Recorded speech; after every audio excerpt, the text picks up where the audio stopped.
Bonjour à tous, merci d'être venus si nombreux pour cette nouvelle conférence débat à l'IREMO. Aujourd'hui consacrée à l'Égypte et en particulier à la période de transition entre la révolution, donc entre 2011 et 2013. Et on va aussi aborder avec Alexis Blouet les amendements constitutionnels, les projets d'amendements constitutionnels dans l'Égypte d'aujourd'hui qui pourraient porter Sisi au pouvoir jusqu'en 2034, c'est ça? Voilà. Donc je vous présente nos intervenants de ce soir, en commençant par Baudouin Long, qui est chercheur associé au Centre d'études et de documentation économique, juridique et sociale, qui a été journaliste en Égypte et chargé de mission à l'ambassade de France au Caire. Il est resté 4 années au Caire, donc si je comprends bien, entre 2007 et 2013 de manière intermittente. Donc il était au Caire pendant la Révolution et pendant la période de transition. Donc il va nous parler de cette période de transition en déroulant toutes les étapes. Et ensuite, on aura une intervention d'Alexis Blouet, qui est docteur en droit public, qui vient d'être docteur, je crois, depuis quelques temps. Félicitations. Et qui a enseigné le droit public, qui enseigne le droit public à Paris 1, à Nanterre et à l'Université du Caire, notamment. Et qui a écrit un article dans la revue Vacarme sur la juridicisation du débat politique et de la transition en Égypte en 2013. Quoi d'autre? On va passer sans plus attendre la parole à nos intervenants. Baudouin Long, à vous. Bonjour, merci beaucoup d'être venus si nombreux. Alors, moi, je voudrais vous faire rapidement une petite présentation de cette période de transition en revenant sur les grands événements qui l'ont ponctué, avec comme idée sous-jacente que aujourd'hui, a posteriori, on a souvent cette impression ou cette analyse que finalement l'issue de la transition était inévitable, que la reprise en main par l'armée était quasiment écrite d'avance, un peu programmée, avec un rôle très important attribué à l'État profond qui serait manipulé par l'armée. C'est une idée que je ne suis pas totalement, et je pense au contraire que rien n'était écrit à l'avance, et que quand on reprend l'enchaînement des événements, toutes les luttes de pouvoir entre les différents acteurs pendant cette transition, on se rend compte qu'il y a eu sûrement beaucoup d'occasions manquées, mais surtout qu'il y a eu une grande incertitude, et que rien n'a jamais été écrit jusqu'à la fin.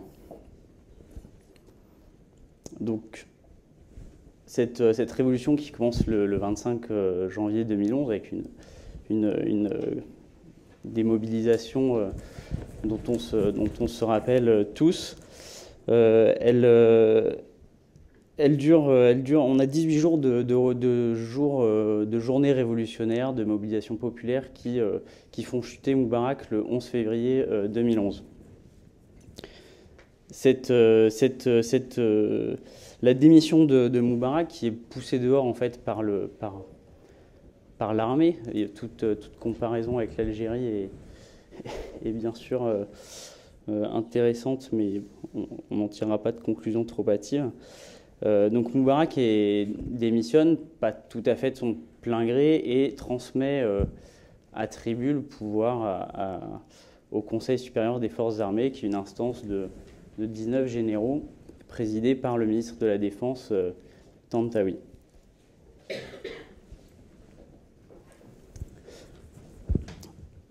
À partir de ce moment, il y a une transition qui se met en place. Alors, il y a des débats. Hein. Est-ce que c'est une transition? Est-ce que c'est la poursuite de la révolution? Enfin, donc, il y a une transition qui se met en place avec l'armée qui propose une solution de sortie de crise, une solution institutionnelle qui tourne autour de deux éléments, des élections législatives, une élection présidentielle et la rédaction d'une nouvelle constitution.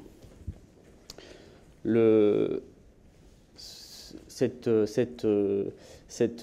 proposition de l'armée qui s'attribue le pouvoir exécutif pendant cette période de transition, cette proposition de l'armée, elle elle ne réunit pas un consensus de la part des acteurs révolutionnaires. Une partie les suivent, notamment les frères musulmans, qui représentent un contingent assez important, et une autre partie des révolutionnaires plutôt libéraux, eux, rejettent le projet de l'armée, alors avec des arguments très différents. Enfin, pour certains, il est hors de question que l'armée déjà soit à la tête, que l'armée dirige cette transition.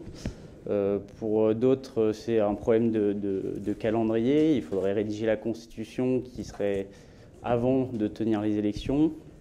Donc voilà, il y a un certain nombre de débats qui se mettent en place, mais surtout, l'idée qui est importante à mon sens, c'est qu'il n'y a pas de consensus autour de la solution proposée par l'armée, de la transition proposée par l'armée. Et la conséquence, c'est que pendant qu'on a la préparation de ces étapes institutionnelles, élections, constitution, etc., on a une poursuite de la mobilisation populaire avec une intensité variable dans les mois qui suivent février 2011. Poursuite de la mobilisation et puis un enlisement un petit peu de la transition. Donc on va passer assez vite sur les débats. Finalement, les élections législatives se tiennent beaucoup plus tardivement que ce qu'avait prévu l'armée, dans un contexte de radicalisation un peu des mobilisations, avec beaucoup de violence tout au long de l'automne 2011. Les élections se tiennent de novembre alors c'est les élections pour la chambre basse puis la chambre haute, et donc ça dure un temps infiniment long, de novembre 2011 à février 2012. Les frères musulmans les partis islamistes, frères musulmans, mais aussi une coalition salafiste, remportent la majorité des sièges dans les deux assemblées. Rien qu'à l'Assemblée du peuple, on a 47% et quelques des sièges qui sont remportés par la coalition dirigée par les frères musulmans, et celle des salafistes remporte 25% des sièges. Et alors là, je fais une petite pause aussi dans les éléments importants de cette transition. Et des choses qui sont a posteriori prévisibles. De la même manière, on avait dit, il y a eu toutes sortes d'arguments, mais on avait dit que c'était évident que les frères musulmans allaient remporter les élections, allaient gouverner l'Égypte, etc. D'autres avaient dit c'est évident que, comme ils n'ont pas été à la manœuvre pendant la Révolution, ils vont se casser la figure. Finalement, rien de tout ça n'est arrivé. Certains avaient même imaginé un scénario à l'algérienne pour l'Égypte, on en parlait tout à l'heure. Ouais, ça au moment de alors ça surtout au moment de l'élection présidentielle. Et on va voilà. Donc j'y viens tout de suite. Parce que alors en fait, donc ils remportent les frères musulmans remportent les élections, mais finalement ça n'arrête pas ni l'incertitude, ça ne lève ni l'incertitude ni l'instabilité qu'il y a en Égypte, parce que ces élections ne leur servent pas à grand-chose. Ils nomment une assemblée constituante en mars 2012 dont les travaux sont suspendus par une décision de justice en avril, enfin quelques semaines après, ou quelques jours même. Ils veulent nommer un gouvernement, mais le SCAF leur dit ah non, c'est pas dans vos prérogatives, parce que dans la déclaration constitutionnelle qu'on a émise au tout début de la transition, c'est nous qui détenons le pouvoir exécutif, en gros. Donc vous vous occupez de la Chambre, et puis quand le président sera élu, on pourra en reparler. L'élection présidentielle se met en route, et donc il y a toujours cette compétition qui demeure entre, d'une part, pas seulement des révolutionnaires, mais une revendication un petit peu de légitimité électorale de la part là des frères musulmans, une revendication plus révolutionnaire de ceux qui disent non mais on peut aussi descendre dans la rue pour avoir pour faire valoir nos arguments pour influencer le futur de l'Égypte. Et puis aussi alors ça Alexis je pense en parlera plus en détail, mais une entrée en jeu de la magistrature, alors c'est pas la magistrature en elle-même, mais le poids des arguments juridiques dans cette transition. L'importance du droit, des recours en justice, etc., elle se voit très rapidement, puisque sur la préparation de la présidentielle, on a 2 candidats très importants qui sont empêchés de se présenter parce qu'ils ne répondent pas aux critères émis par la loi électorale. Donc Khairat El-Shater, le candidat des frères musulmans qui avait été condamné sous Moubarak, n'a pas le droit de se présenter à ce titre-là. Alors c'est ce qui est assez paradoxal dans une période de post-révolutionnaire d'interdire à un candidat de se présenter parce qu'il a été condamné pour des motifs qui cachent mal la répression politique. Voilà. Un opposant condamné qui ne peut pas se présenter, et puis un salafiste très populaire, Azem Abou Ismail, qui est aussi dont la candidature est refusée parce que sa mère a la nationalité américaine et que pour empêcher Gamal Moubarak, le fils de Moubarak, on avait dit qu'il ne fallait pas que les candidats aient des parents autres qu'égyptiens. En gros, finalement, cet argument il était bien utile pour éviter Abou Ismail. Donc là, on a vraiment une invitation des règles juridiques dans un processus révolutionnaire et politique.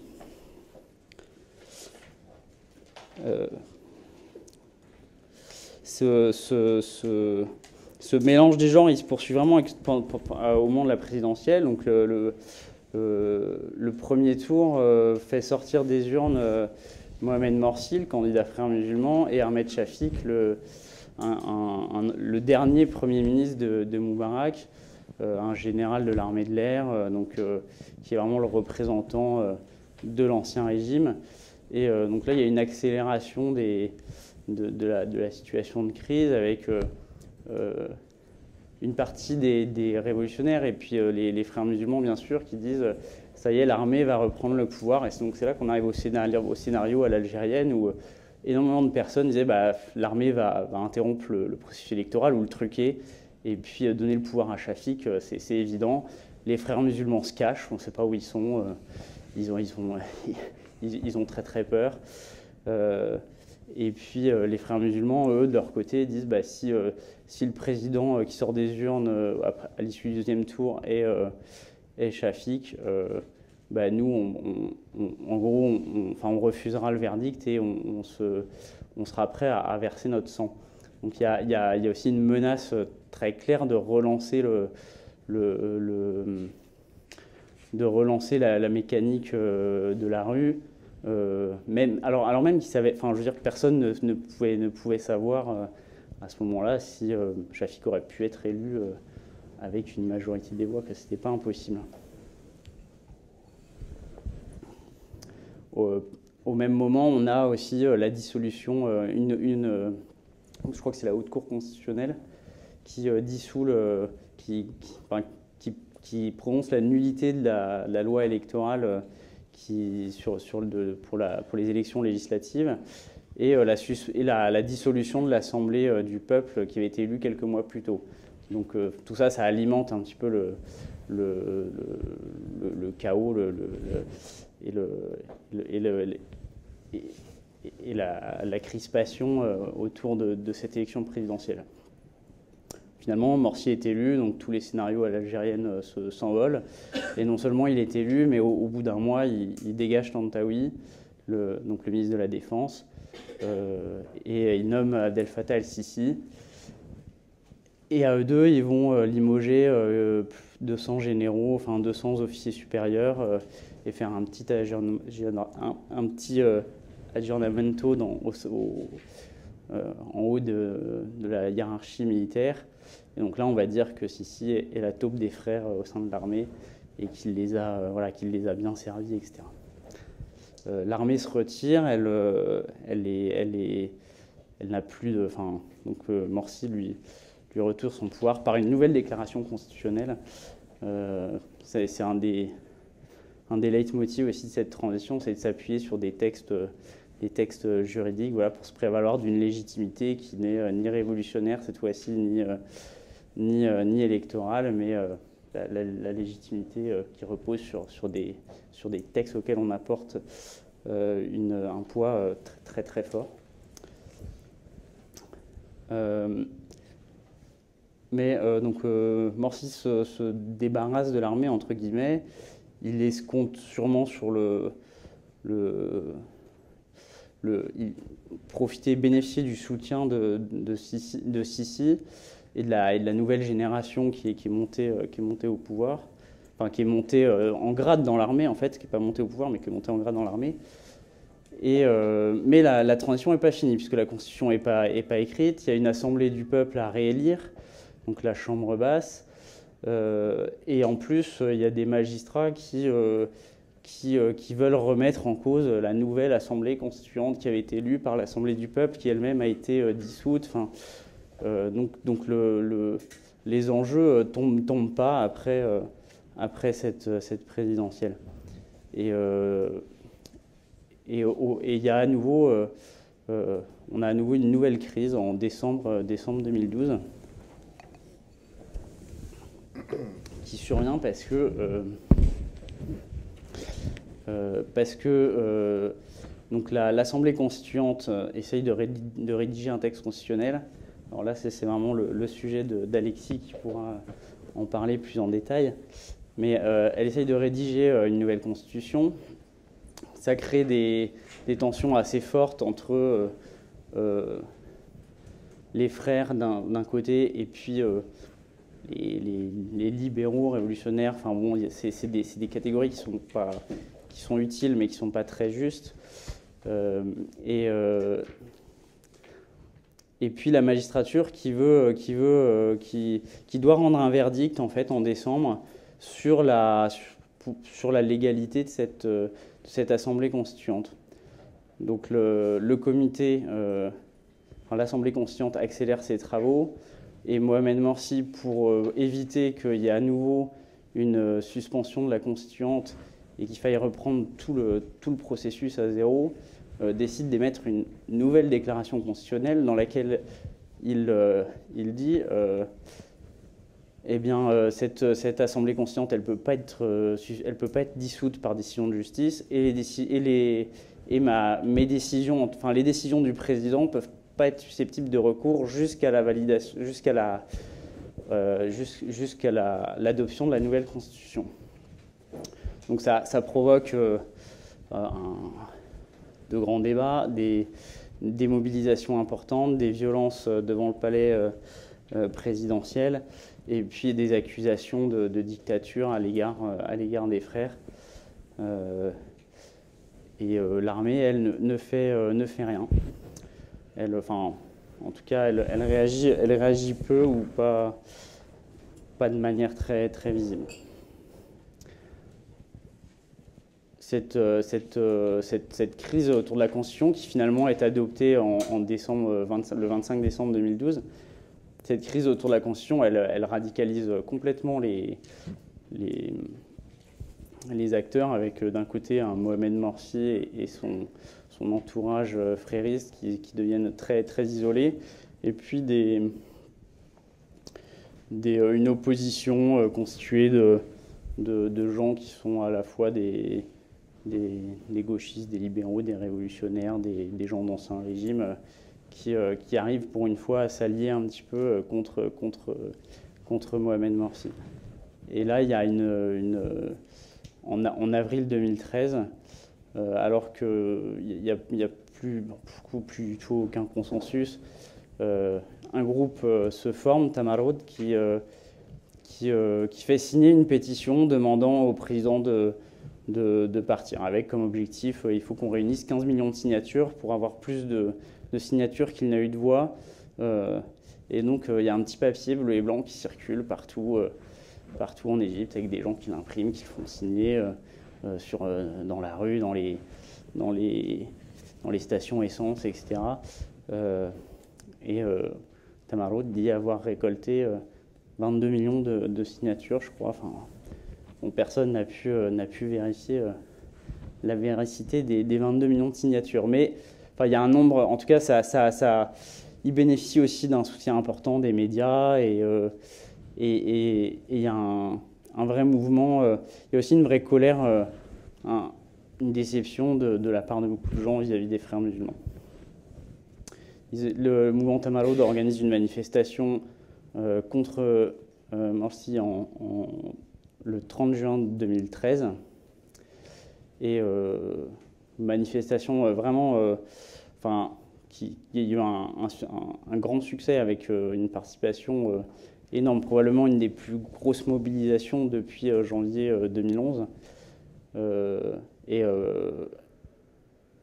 Morsi refuse de démissionner, bien sûr, et puis 3 jours après, le 3 juillet, Sisi sort, qui était déjà un peu sorti de sa réserve et qui avait...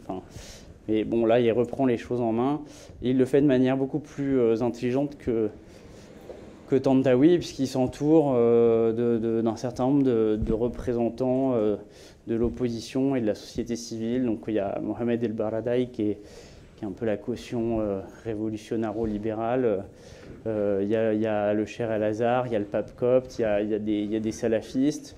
Donc voilà, c'est toute l'Égypte unie autour de Sisi qui destitue Mohamed Morsi et qui met fin à cette transition. Alors la transition, elle se termine à ce moment-là puisque les frères musulmans vont être réprimés très fortement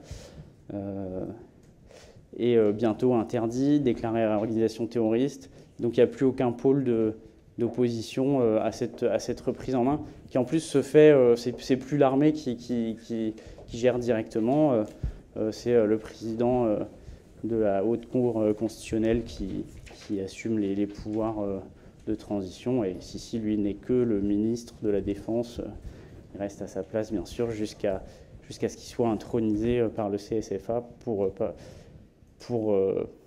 se présenter à la présidentielle. Mais à partir de juillet 2013, en fait, il n'y a plus de pôle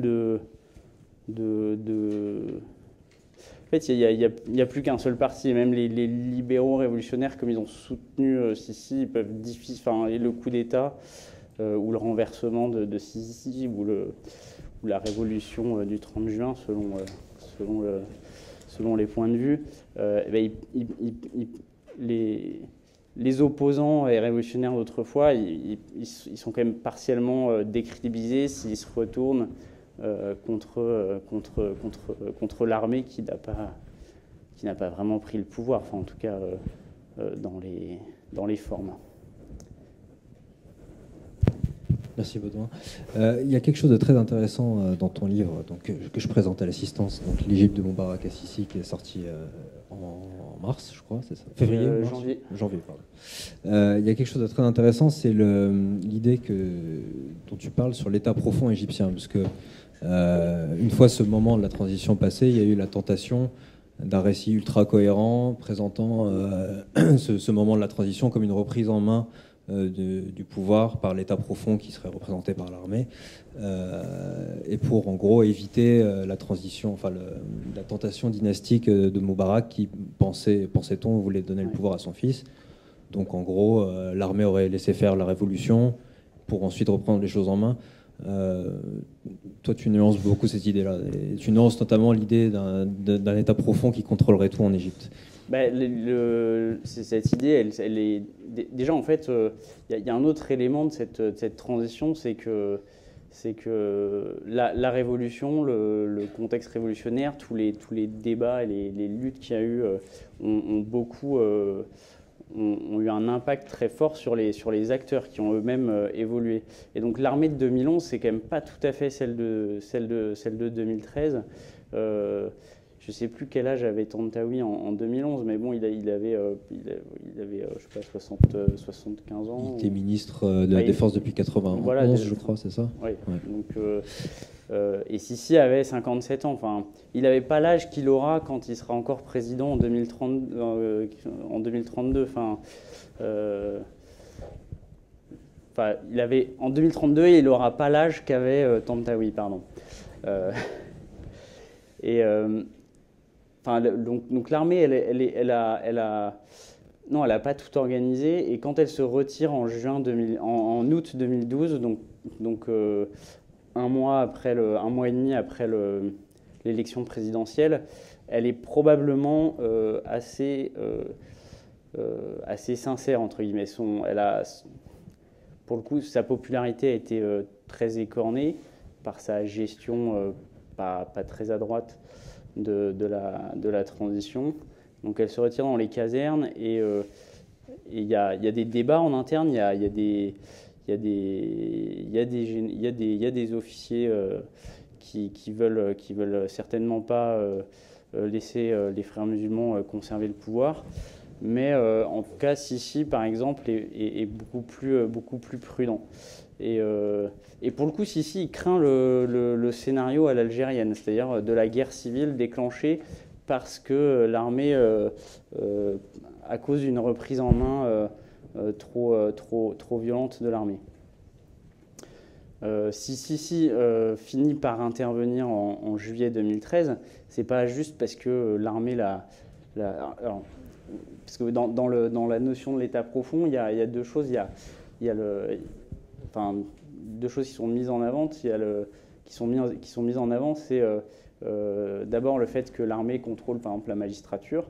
Je pense que c'est pas vrai du tout. Et la magistrature, elle a été amenée progressivement à se positionner dans le jeu politique parce qu'elle y a été poussée, mais pas juste par l'armée ou par des gens de l'ancien régime qui sont venus porter des recours devant les tribunaux. Les révolutionnaires, et ça Alexis l'explique très bien, les révolutionnaires ont aussi espéré que les tribunaux rebattent les cartes et permettent de recommencer la séquence ils se sont aussi appuyés sur les magistrats en espérant faire avancer leurs idées malgré le processus électoral.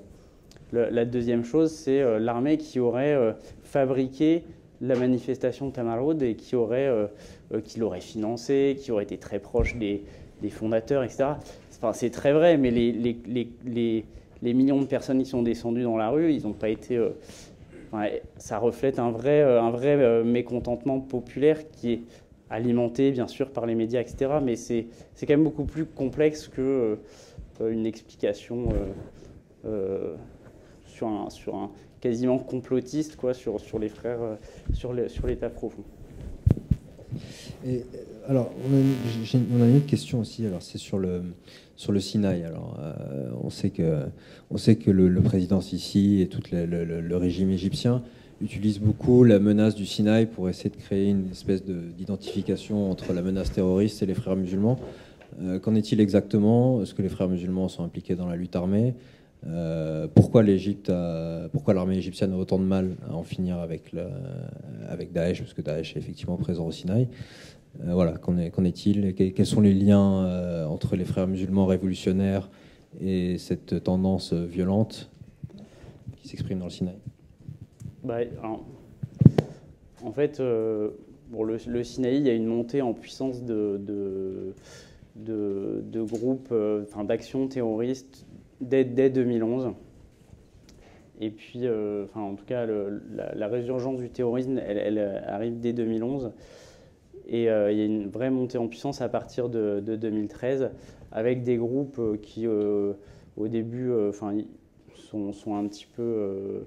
il y a plusieurs groupes, ils ont des revendications pas hyper claires, et ils sont plutôt palestino-égyptiens. Et puis avec l'arrivée de l'État islamique et la proclamation du califat en juin 2014, ils vont assez vite suivre le mouvement et la principale organisation Ansar Bait el-Makdis va prêter allégeance à l'État islamique et finalement imposer sa domination sur les autres petits groupes. Alors oui, c'est très facile pour les autorités, mais depuis le départ, sans forcément parler du Sinaï, les autorités issues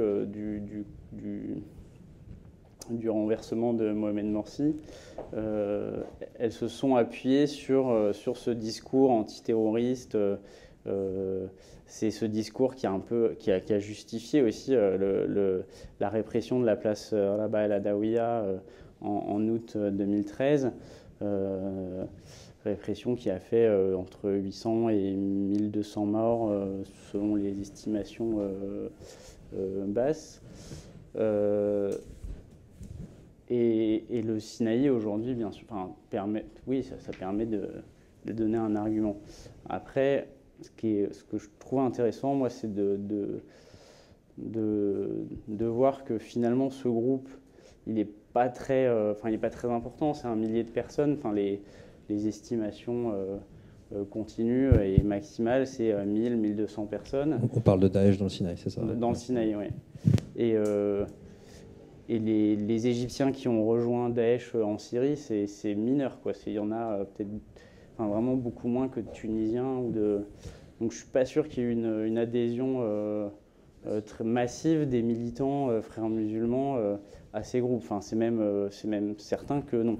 Il y en a peut-être eu certains, c'est possible, hein, et en revanche, il y a aussi eu d'autres groupes un peu violents qui ont commis des attentats, qui ont revendiqué des attentats, et qui, eux se revendiquent pas du tout d'une idéologie djihadiste, et au contraire ont plutôt un discours qui est très inspiré en fait, de tout le narratif révolutionnaire mis en place après 2011. Merci. Bon, on va passer à ton exposé, Alexis. Donc c'est sur la j'ai un peu de mal avec ça. La judicie. C'est la juridicisation. Non, mais même moi. La juridicisation, c'est ça? Ouais, voilà. Voilà. Du processus politique. Voilà. Et donc comment l'armée, notamment, a utilisé ce moyen pour se débarrasser des frères musulmans. Pas que l'armée, mais on va dire l'influence structurelle du droit sur la période. Donc déjà, je voudrais remercier l'IREMO de m'avoir invité. Et je suis encore plus content de présenter le livre de Baudouin, qui est un livre clair, pédagogique et panoramique pour présenter une période qui n'apparaît pas comme claire et qui est cruciale dans l'histoire récente du Moyen-Orient. Donc voilà, je suis très content d'être ici. La question qu'on peut se poser, c'est ce qu'un juriste au fait, aurait à raconter sur une période révolutionnaire ou post-révolutionnaire ou transitoire, ou une période de changement où on a l'impression qu'il n'y a pas vraiment de règles, que c'est un peu le chaos. Mais au fait, il faudrait un peu penser le droit pas seulement comme des règles qu'on applique et qui impliquent de la prévisibilité, mais le droit, c'est aussi avant tout un outil politique. Et donc, on peut comprendre que voilà, quand les événements bouillonnent, et les acteurs essayent aussi de faire valoir leurs intérêts en adoptant des règles. Aussi, le droit, c'est un discours qui renvoie de manière ultime généralement à la volonté du peuple. Donc, quand on se réfère à la volonté du peuple, on espère pouvoir, d'une certaine manière, de manière incantatoire, sidérer la crise politique en sa faveur. Et puis, c'est aussi un discours impersonnel, le droit. Donc, le droit, en fait, c'est... Quand on agit par le droit, on n'agit jamais vraiment par soi-même. Enfin, on ne dit pas qu'on agit par soi-même, on dit qu'on agit par obéissance du droit. Donc, si à un moment ça se passe mal, on pourra toujours dire qu'on était tenu par le droit d'agir ainsi.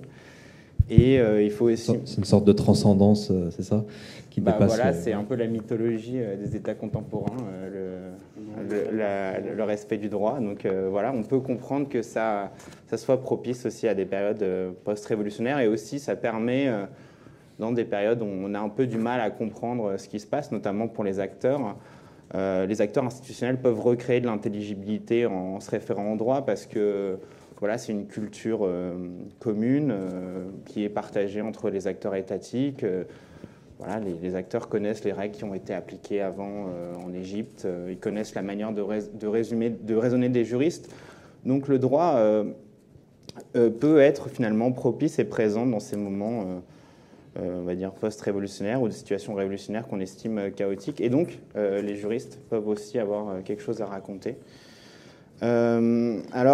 L'Égypte, c'est au fait un terreau particulièrement fertile en termes de juridicisation du politique.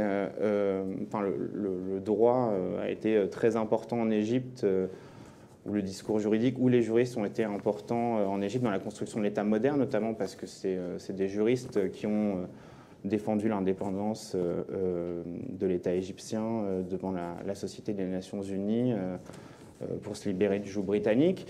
Mais au fait, ce phénomène un peu de saisine du champ politique ou du jeu politique par le droit, moi je le ferai remonter particulièrement à l'époque de Moubarak, où au fait il y avait une espèce de discours international néolibéral qui vendait un certain package. Au fait, c'était des réformes néolibérales pour l'économie de marché, et en même temps des réformes de démocratisation avec une référence à l'état de droit, aux droits de l'homme, à la séparation des pouvoirs. Et l'idéologie qui structurait un peu la pensée à l'échelle internationale, c'était ce paradigme néolibéral, comme quoi il y aurait une consubstantialité entre l'économie de marché et la démocratisation.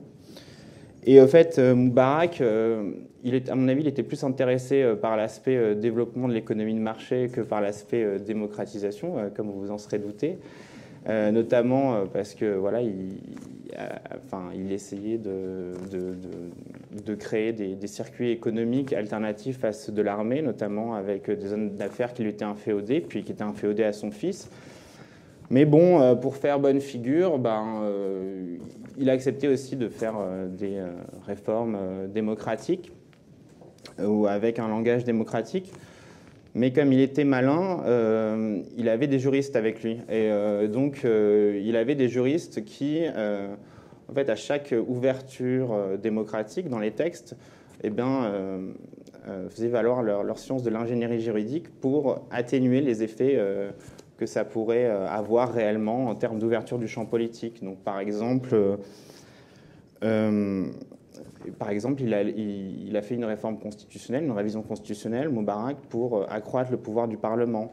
Mais en même temps, il a adopté une nouvelle loi électorale pour réduire la chance des partis d'opposition de figurer au Parlement. Donc voilà, c'est ce type de science juridique qu'utilisait Moubarak pour régner, pour exercer son pouvoir.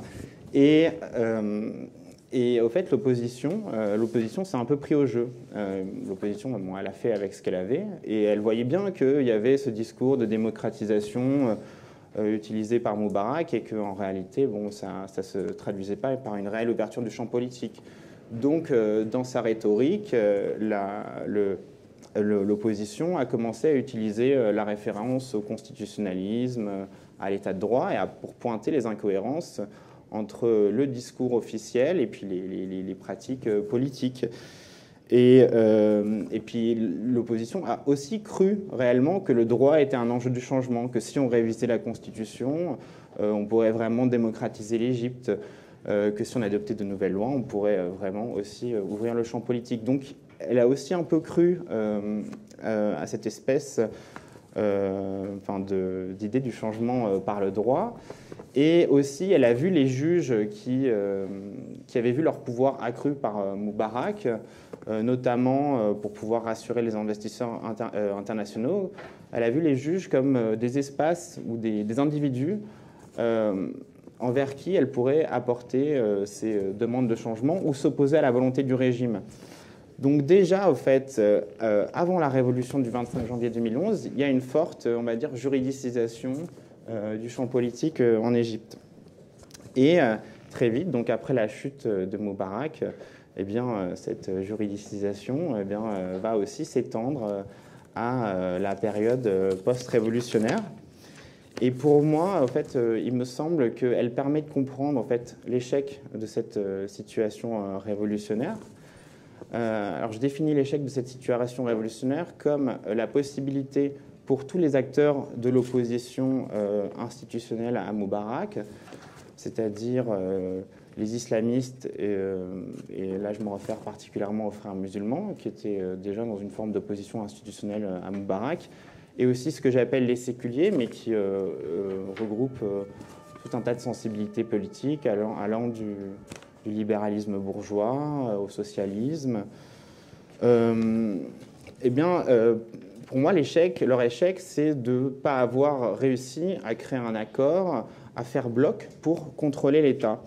Et au fait, plutôt d'avoir fait bloc, ils se sont divisés, ce qui a permis ensuite à l'armée de se positionner en tant qu'arbitre dans leur conflit pour reprendre le pouvoir. Et pour moi, au fait, le droit a eu une importance dans la division entre cette opposition institutionnelle à Moubarak et la division qui s'est créée entre islamistes et séculiers, de deux manières. La première manière, c'est que, au fait, l'expertise juridique dans l'État, qui est l'autorité qui peut dire le droit, quelle est la personne qui est habilitée et la plus légitime à dire le droit, c'est le juge. Or, il s'est avéré que dans le cas égyptien, les juges se sont révélés progressivement comme hostiles aux islamistes. Donc, en termes de constitution et de solidification d'un accord entre islamistes et séculiers, ça n'a pas aidé. Parce que les séculiers, ils savaient qu'un accord n'était pas forcément nécessaire, parce que si cela ne se passait pas comme ils voulaient et que les islamistes agissaient seuls, ils pourraient éventuellement se tourner devant les juges qui pourraient sanctionner les islamistes. Et les islamistes, ils ont très vite été plus préoccupés par l'idée d'éviter l'intervention des juridictions que par essayer de trouver un accord et un consensus avec les séculiers.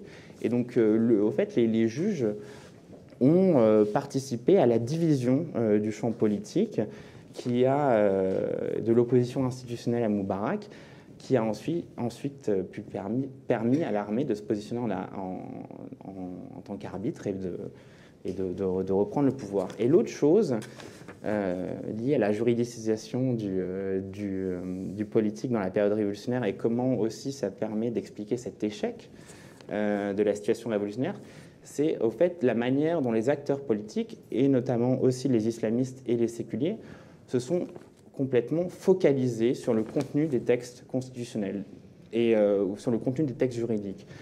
Et c'était une manière pour eux de lire le champ politique, de comprendre la réalité. C'était ils la comprenaient à travers, d'une certaine manière, le contenu des textes juridiques, et ils se projetaient dans la réalité aussi à travers le contenu des textes juridiques. Alors les divisions qui se sont opérées entre islamistes et séculiers autour des textes juridiques, ça concernait autant le cadre constitutionnel de la période transitoire, donc la constitution provisoire. Donc il y a eu notamment sur cette constitution provisoire une grande division entre islamistes et séculiers pour savoir si la constitution définitive, c'est-à-dire si la nouvelle constitution devait être écrite après ou avant qu'il y ait eu des élections. Et aussi, l'autre grand moment de polarisation, et qui au fait a été le point de non-retour entre islamistes et séculiers, ça a été la révision de la constitution provisoire, donc ce que Baudouin a appelé l'acte constitutionnel, pris par le président Morsi le 21 novembre 2012. Et donc là, ça a été au fait l'apothéose de la division entre islamistes et séculiers, et c'est ce qu'il a figé. Donc les séculiers l'ont interprété comme l'instauration en fait, d'une dictature dans les mains du président Morsi, et les islamistes ne voulaient pas revenir dessus parce qu'ils estimaient que ce texte allait protéger leurs intérêts dans la période transitoire, et notamment aller protéger leurs intérêts vis-à-vis des juges. Et au fait, ce surinvestissement en fait, des textes et cette importance extrême accordée aux textes, au fait, paraît assez curieux pour un observateur, et en tout cas pour le juriste que je suis, parce qu'au fait, d'une certaine manière, ce qui compte en droit, c'est la manière dont les textes sont appliqués, interprétés. À quelles dispositions les autorités vont se référer, à quelles dispositions les autorités vont écarter et ne vont pas se référer, comment les dispositions vont être interprétées dans la pratique par les organes politiques, par le Parlement, le président, par les organes juridictionnels. Donc c'est ça qui compte au fait en réalité. Et au fait, il y a quelque chose de tragique au fait dans cette situation post-révolutionnaire, dans le sens au fait où les acteurs politiques issus de l'opposition à Moubarak, au fait, en se déchirant sur le contenu des textes, ont créé les conditions politiques d'une interprétation extrêmement autoritaire des textes, c'est-à-dire d'un retour de l'armée. Donc il y a en fait une espèce de tragédie juridique qui s'est jouée. Et le symbole de cette myopie qu'ont pu avoir les acteurs politiques égyptiens sur le contenu des textes juridiques, se retrouve certainement dans l'élaboration de la Constitution de 2014, donc la Constitution actuelle, qui a été écrite après le coup d'État du 30 juin 2013, et après le renversement de Morsi, et après l'abrogation de la Constitution qu'avaient élaborée les frères musulmans ou les islamistes, dont ils avaient contrôlé l'élaboration. Au fait, cette Constitution, elle est assez libérale, elle est plutôt libérale si on la lit comme ça, à tête froide, sur un bureau, en prenant son café. On la trouve assez libérale. Et elle a été écrite, pour partie en tout cas, par certains libéraux convaincus. Car à l'époque, au fait, donc comme le disait Baudouin, encore, juste après le coup d'État, il y avait une espèce d'alliance entre l'armée et des séculiers qui faisaient vraiment authentiquement partie de l'opposition à Moubarak et qui, pour certains, étaient des démocrates convaincus. Alors, ils écrivaient cette constitution dans une commission constituante. Et en même temps qu'ils écrivaient leur constitution libérale, eh bien, la répression faisait rage, et de manière particulièrement féroce, contre les islamistes, c'est-à-dire contre les frères musulmans, puis après, contre les révolutionnaires. Alors moi, ce que j'appelle révolutionnaires, c'est les acteurs type 6 avril, aux socialistes révolutionnaires. Donc c'est des acteurs qui ont envie de changer les choses en Égypte, mais qui ne croient pas forcément aux manières institutionnelles, c'est-à-dire de participer aux institutions. Donc à cette époque-là, pendant que les séculiers écrivaient leur constitution libérale, il y avait une répression féroce contre les islamistes et aussi contre les révolutionnaires. Alors, eux, ils n'ont pas dit grand-chose. Alors peut-être, et on peut les comprendre, peut-être qu'ils avaient peur, mais pour certains, puisque j'avais pu discuter un peu avec des membres de cette constitution, ils avaient l'air convaincus que grâce à la Constitution et que grâce à l'adoption de la Constitution, eh bien, la répression pourrait s'arrêter parce qu'elle avait des dispositions très libérales qui défendaient les droits et les libertés des individus. Et force est de constater que c'était une erreur puisque la répression a continué, puis c'est même attaqué à eux et s'attaque maintenant à eux, à ces démocrates convaincus qui avaient écrit la Constitution de 2014, donc qui se retournent contre eux. Alors, pour revenir sur la question de la révision constitutionnelle de Sisi, donc cette fameuse révision constitutionnelle de Sisi, qui est un peu qui polarise un peu l'actualité égyptienne en ce moment. Alors, la question qu'on peut se poser, c'est pourquoi, dans un régime où il y a une telle concentration des pouvoirs, où l'élite militaire concentre autant de pouvoir, pourquoi est-ce qu'on aurait besoin de réviser la Constitution? Qu'est-ce que ça apporte? Alors, il y a deux éléments. C'est que, le droit, c'est la symbolique, c'est le discours du pouvoir. C'est un discours qui permet d'agir dans un État. Et donc, ça a une force symbolique, la référence au droit. Donc, on peut comprendre que, d'une certaine manière, il ne faille pas faire complètement n'importe quoi. On ne peut pas être complètement incohérent, on ne peut pas complètement fermer les yeux sur la Constitution, et on ne peut pas complètement fermer les yeux sur cette fameuse de la disposition de la Constitution qui empêche à Sisi de faire plus de 2 mandats de 4 ans. Donc, plus qu'il veut rester au pouvoir, bon, bah, on est un peu forcé de modifier cette disposition. Et l'autre chose, c'est que, cette modification de la Constitution va permettre de légitimer le contrôle d'un champ de l'État égyptien qui avait montré une certaine opposition, en tout cas dans certaines de ses composantes, au régime de Sisi. Pas forcément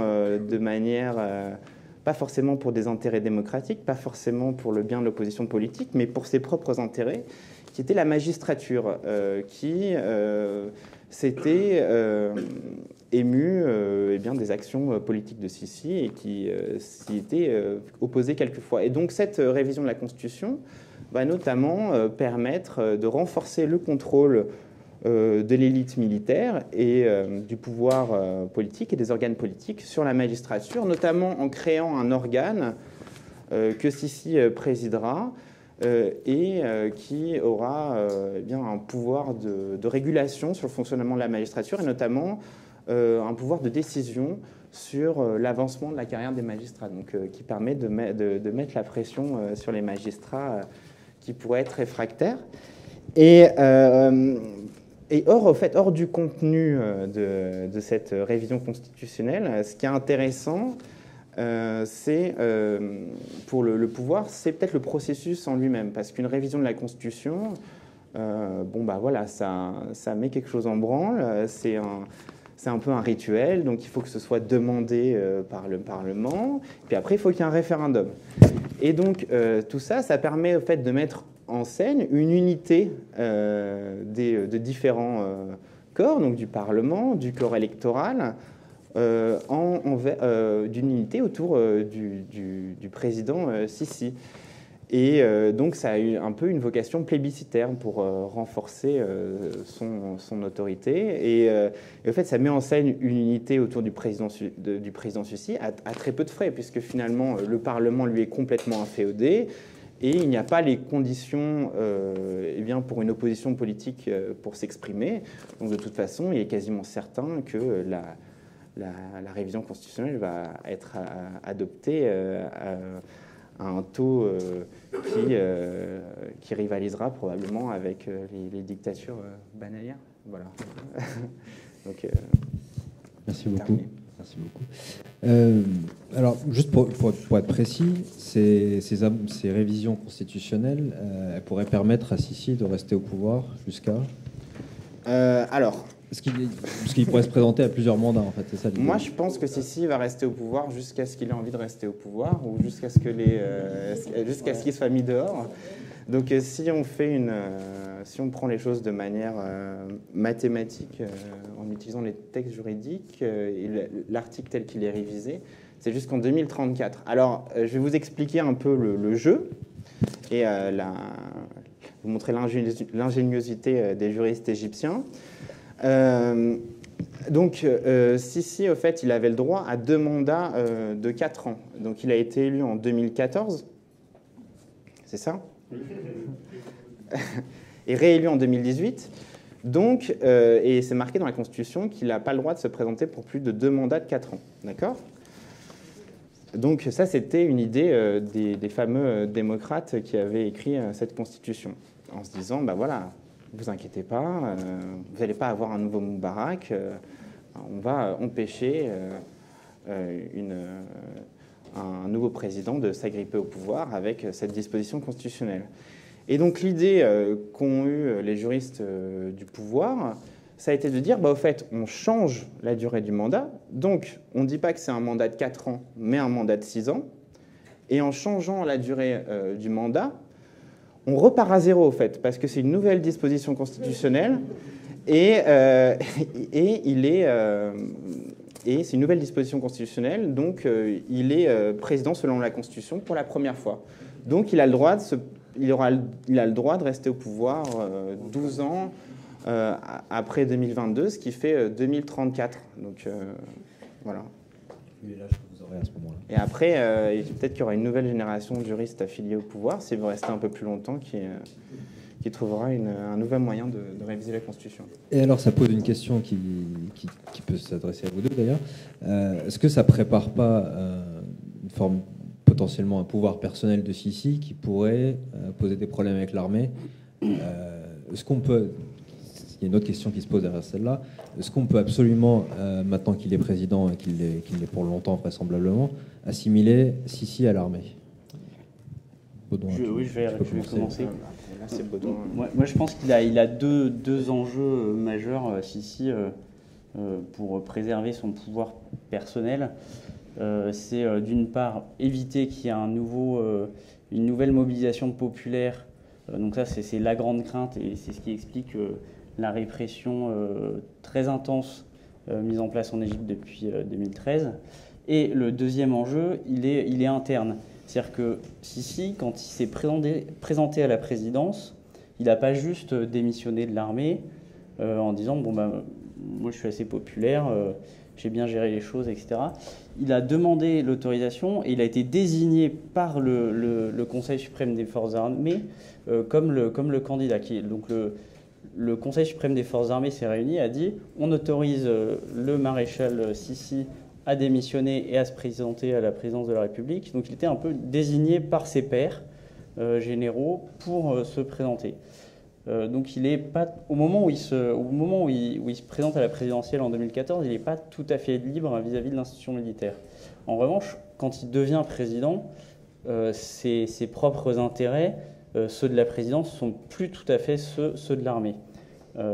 Et il est pris en étau parce que contrairement à Moubarak, qui pouvait s'appuyer pour contrebalancer le pouvoir de l'armée sur le Parti national démocratique, qui lui assurait une certaine base sociale, sur un ministère de l'Intérieur qui est devenu pléthorique sous Moubarak justement, ou plus tardivement sur des hommes d'affaires et toute la galaxie Gamal Moubarak.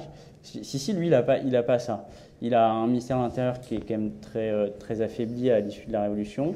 Il n'y a plus de PND, il n'y a plus de...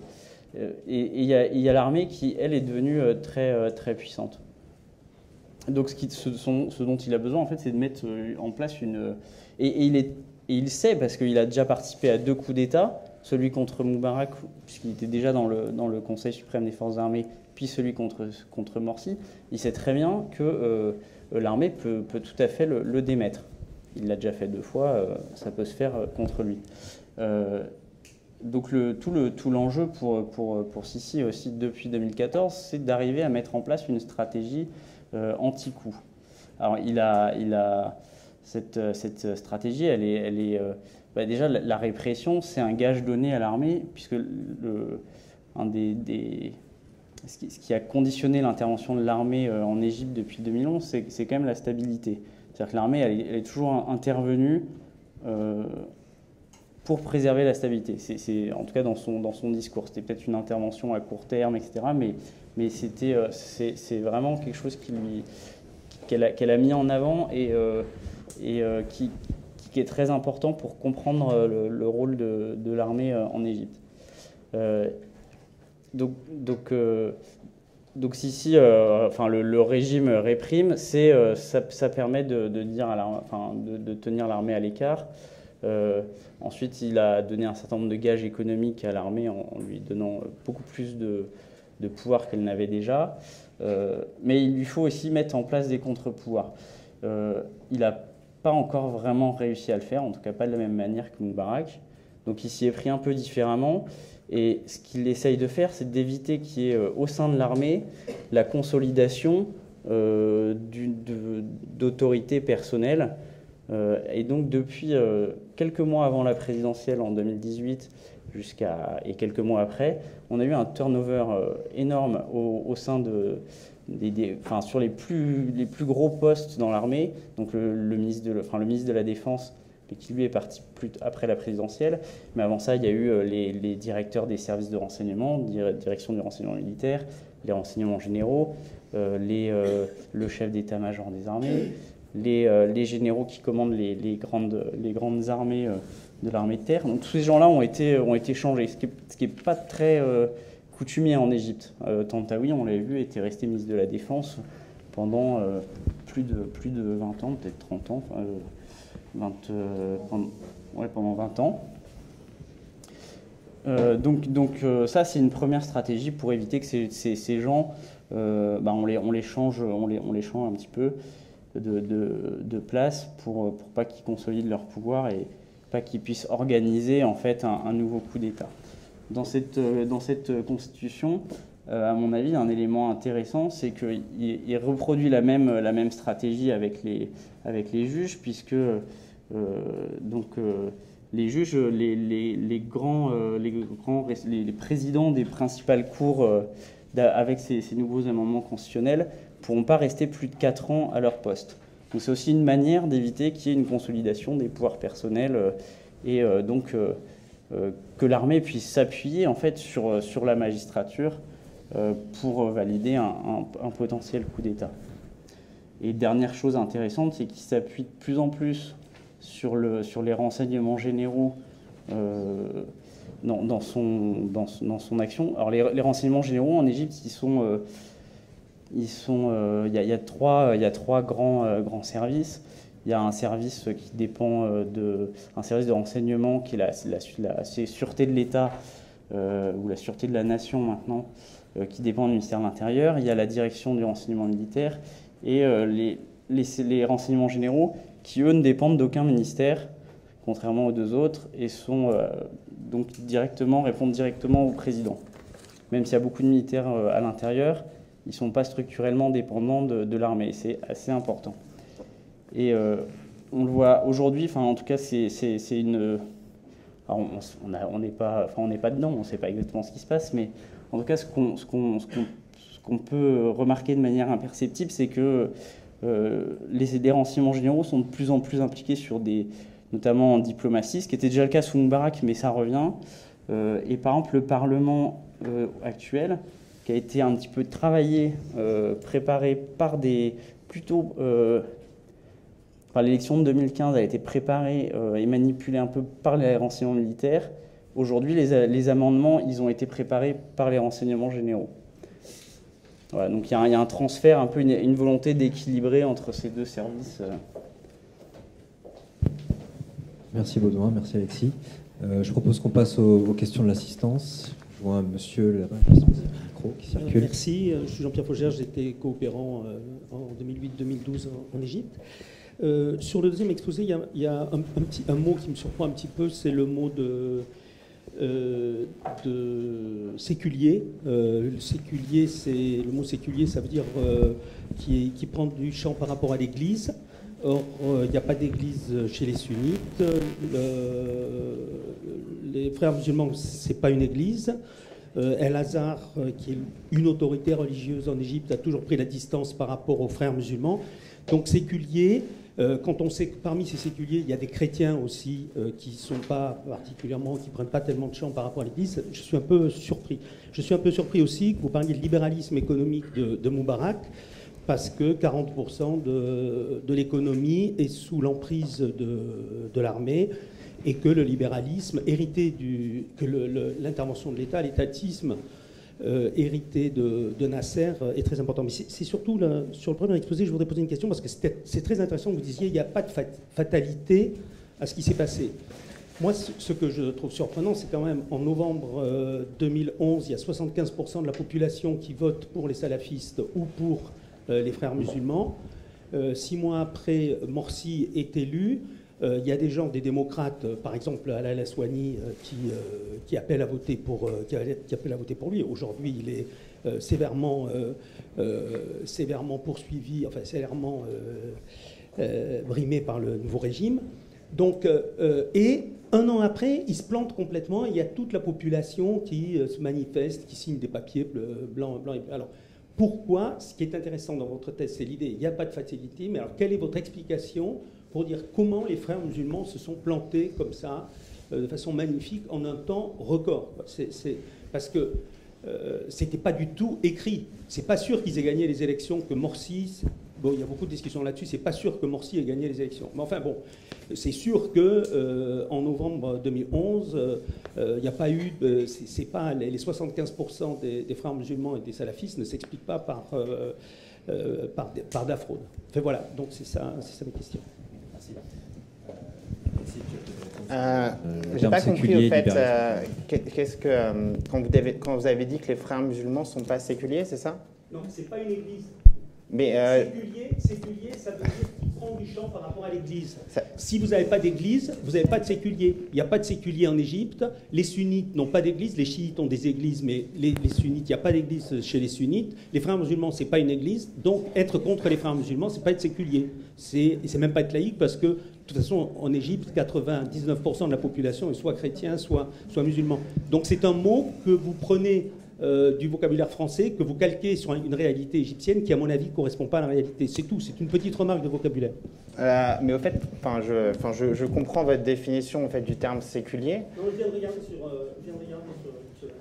Vous avez regardé sur le dictionnaire. Séculier, c'est qui prend du champ par rapport à l'église. Bon, bah, la prochaine fois, je me servirai d'un dictionnaire comme une référence en sciences sociales. Non, mais au fait, il y a plusieurs manières de comprendre le mot séculier. Donc, votre manière de comprendre le mot séculier comme lié à une église, c'est une manière qui est défendable. Moi, la manière dont je comprends le mot séculier, c'est pour l'opposer au fait aux islamistes, c'est-à-dire pour opposer dans la formulation d'un projet politique le fait qu'il y ait une référence à l'islam ou pas. C'est-à-dire que s'il y a référence à l'islam, j'appelle ça islamiste, pour les besoins de mon exposé. S'il n'y a pas de référence à l'islam, j'appelle ça séculier, dans le sens où il y a une division qui est en tout cas formelle et dans la manière dont ils présentent les programmes politiques, quant à la référence à l'islam dans la formulation d'un programme politique. Après, je comprends votre définition, je la respecte. Moi, je l'utilise pour rendre les choses plus claires. Alors effectivement, vous avez raison, dans ce que j'appelle séculier, donc c'est-à-dire ce qu'on pourrait appeler non-islamiste aussi, il y a différentes idéologies politiques. Il y a des gens qui se réclament il y a des gens qui se réclament du socialisme, et il y a des gens qui sont beaucoup plus libéraux en termes de conception du marché économique. Mais voilà, donc c'est juste pour clarifier les choses quand je fais mon exposé, et notamment pour clarifier la manière dont on peut comprendre l'opposition qu'il y a eu en Égypte dans la période transitoire entre, d'un côté, les frères musulmans et les salafistes, et puis d'un autre côté, tout un tas d'acteurs politiques, partisans, qui, effectivement, de fait, dans leur programme politique, ne renvoyaient pas à l'islam dans la formulation de leur programme politique, ou qui ne se revendiquaient pas de la référence islamique pour formuler leur programme politique. Alors, s'agissant du libéralisme, je ne suis pas... moi, je suis pas économiste, hein, mais je ne voulais pas dire que le régime de Moubarak était un régime libéral d'un point de vue économique. Enfin, moi, ça me paraît contre-intuitif comme affirmation. Mais ce que je voulais dire, c'est tout simplement que face à une économie qui était effectivement, comme vous l'avez fort justement souligné, contrôlée par l'armée, eh bien, Moubarak a essayé d'instituer ses propres réseaux dans le contrôle de l'économie égyptienne par des individus qui n'étaient pas issus des rangs de l'armée. Donc c'est à ça que je me référais. Mais Baudouin va peut-être compléter. Oui, en fait, depuis à partir de 2004, il y a eu quand même toute une politique de libéralisation économique qui n'a certes pas abouti totalement en Égypte, qui a été menée sous l'impulsion de Gamal Moubarak, le fils d'Hosni Moubarak, et qui justement a suscité des tensions avec l'armée qui a vu d'un très mauvais œil ces réformes, et ça explique, en tout cas c'est un élément qu'il faut vraiment avoir en tête pour comprendre leur réaction en février 2011.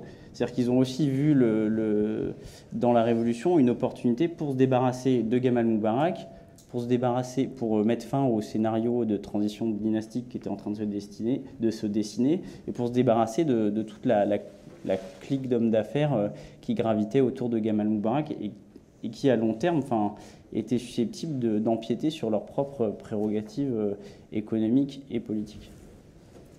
Sur votre question sur la fatalité, on peut pas tout expliquer, hein, mais oui, c'est très intéressant et c'est très révélateur de voir que à l'automne 2011, les frères musulmans ont un grand succès, alors qui a relativisé quand même parce que le nombre de sièges qu'ils ont à l'Assemblée ne reflète pas tout à fait le nombre de voix. C'est-à-dire qu'ils ont eu 47% des sièges, mais en fait, il y a moins de 40%, ça représente moins de 40% des votes, si vous voulez.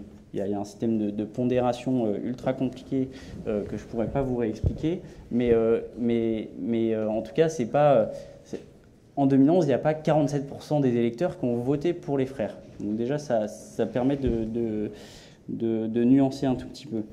Oui, ils ont, les islamistes, tout parti confondu, ils ont 75% des voix. Et 6 mois après, les islamistes n'ont plus que 43% des voix à l'élection présidentielle. Donc il y a Morsi qui a 25%, il y a Abdelmonem Aboulfoutour qui a 17%, et puis il y a un petit candidat qui a 1%. Ça s'explique, il y a plein de facteurs, mais il y a une certaine déception En fait, les gens, ils n'ont pas forcément voté par adhésion au programme des frères musulmans. Les frères, ils représentaient l'opposition à Moubarak, donc ils ont voté peut-être pour ça. Il n'y avait pas forcément... en plus, après, il y a eu une détérioration quand même de leur image. Moi, je me souviens très bien de gens qui me disaient « Non, mais là, c'est fini. Franchement, vu ce qu'ils font au Parlement, c'est catastrophique. Ils vont se ramasser. » D'ailleurs, les sondages donnent Morsi à 3,5%. Et des gens qui étaient des analystes ou des journalistes expérimentés, des think tanks avec des gros moyens pour faire des sondages, etc., qui lui disaient non mais là c'est mort, les frères ils sont coulés quoi. Ils n'étaient pas si coulés que ça, puisqu'il Morsi a quand même eu 25% des voix. Alors certes c'est plus faible que les presque 40% que les frères avaient eu quelques mois auparavant. Ensuite il n'y avait pas de candidat salafiste à l'élection présidentielle. Enfin, on n'est pas sur les mêmes dynamiques que les dynamiques françaises où aux législatives comme à la présidentielle, vous allez avoir un PS, un RN, La République En Marche et des reports de vote automatiques. Enfin, le paysage, les candidats de l'élection présidentielle ne reflètent pas tout à fait ceux des élections législatives, quoi. Après, pourquoi les frères se sont plantés, c'est tout ce... Il y a peut-être un élément à ajouter. Dans le livre, tu parles aussi du fait que Morsi avait, dans ses négociations avec les révolutionnaires, promis de monter un gouvernement d'unité, oui, d'union avec des révolutionnaires, ce qu'il n'a pas fait ensuite. Est-ce que ça a pu contribuer aussi à la désaffection? En fait, pendant l'entre-deux tours, là, au moment où Shafik et Morsi sont au coude à coude pour le deuxième tour de la présidentielle, Morsi obtient le soutien d'une partie de certains acteurs révolutionnaires, pas de tous, et notamment pas des candidats révolutionnaires comme Sabahi, il ne me semble pas, mais du 6 avril, de certaines figures importantes. Et puis il s'engage à nommer un gouvernement d'union nationale. Les séculiers, comme dirait Alexis, donc les non-islamistes, moi je préfère non-islamistes, donc comme ça va bien. Les non-islamistes, qui sont plutôt révolutionnaires, imaginent qu'ils espèrent qu'il va enfin y avoir ce gouvernement d'union nationale qu'ils appellent de leur vœu, d'ailleurs depuis février 2011. Quoi. Et finalement, Morsi arrive et il nomme quoi? Il nomme un gouvernement de technocrates ce qui lui permet de ne pas s'encombrer d'acteurs libéraux révolutionnaires, mais aussi de calmer un peu l'armée en disant, regardez, on ne va pas faire un truc trop révolutionnaire, je mets des technocrates qui connaissent bien leur sujet, mais qui ne sont pas trop politisés. Et ça crée une grosse déception chez l'opposition non islamiste qui va alimenter le reste de la période. Merci.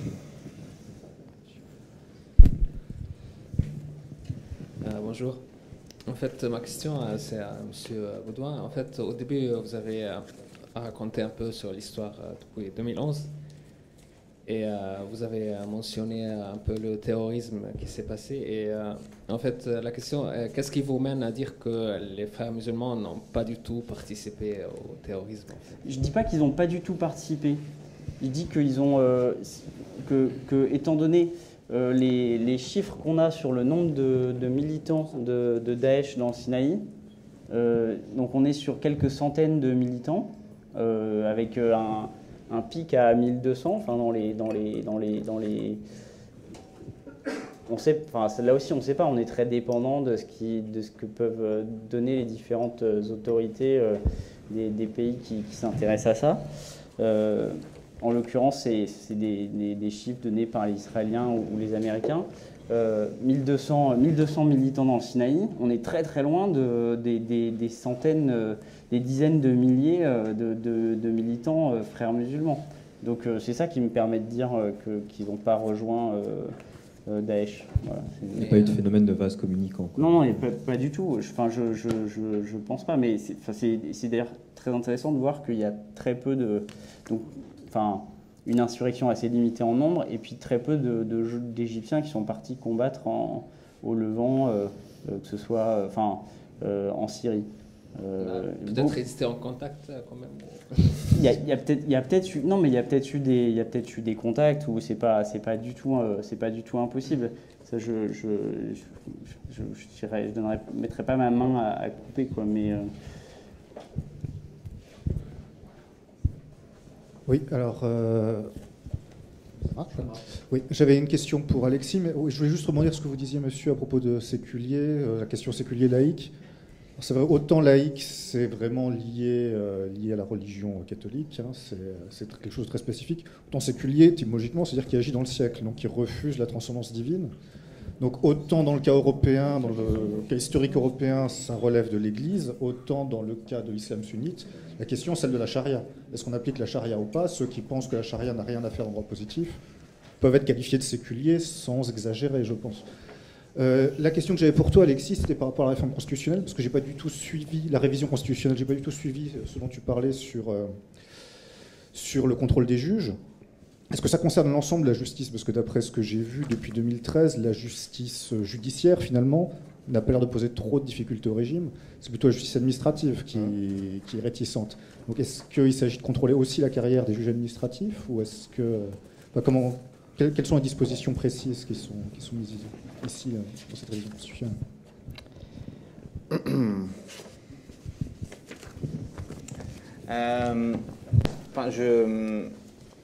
Là-dessus, je t'avoue que j'ai pas, c'est pas quelque chose que j'ai suivi de manière très développée, cette révision constitutionnelle. Donc moi, il me semble que ce conseil concerne aussi la justice administrative, mais il me semble qu'il faudrait que je le vérifie, mais la possibilité, s'agissant de l'autonomie pour la justice administrative et de son autonomie quant à la nomination des juges et la nomination du président du Conseil d'État, puisque le Conseil d'État est au fait le nom qu'on donne en Égypte pour se référer à l'ensemble de la juridiction administrative.